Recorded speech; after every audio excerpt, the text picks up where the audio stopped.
ఇంత మనము కూడా అనేక కార్యక్రమాలు చేశాం. ఈరోజు ఇక్కడ ఢిల్లీలో కూడా ఎన్డీఏ ప్రభుత్వం ఉంది. ఈరోజు ఎన్డీఏ ప్రభుత్వం ఎవరైతే కార్మికులు ఉన్నారో, కర్షకులు ఉన్నారో వారందరికీ న్యాయం చేస్తాం.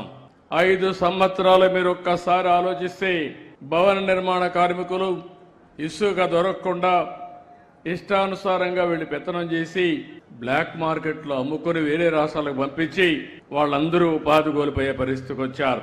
ఈ రోజు నేను ఒకటే హామీ ఇచ్చాను, ఇప్పుడు కూడా చెప్తున్నాను, ఎక్కడైనా సరే ఇసుక ఫ్రీగా ఇచ్చాం.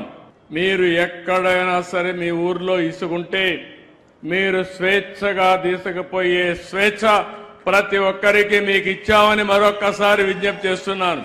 ఎవరైనా సరే అడ్డం వచ్చినా, మీ ఊర్లో అవకతవకలు చేసినా మీరు పోరాడండి, ఎదురు తిరగండి, గట్టిగా ఉండండి, నేను అండగా ఉంటానని మరొక్కసారి మీ అందరికీ హామీ ఇస్తున్నా.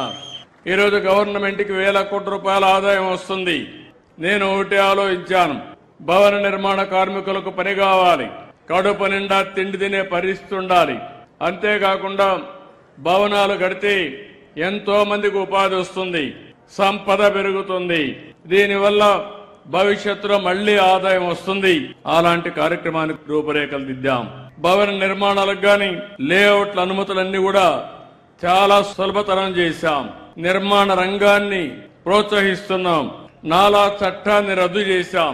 ఎవరైనా ఒక బిల్డింగ్ కట్టుకోవాలంటే నాలా చట్టం నుంచి నో అబ్జెక్షన్ తీసుకునే విధానానికి స్వస్తి పలికిన ప్రభుత్వం ఎన్డీఏ ప్రభుత్వం అని చెప్పి కూడా నేను మీకు తెలియజేస్తున్నా.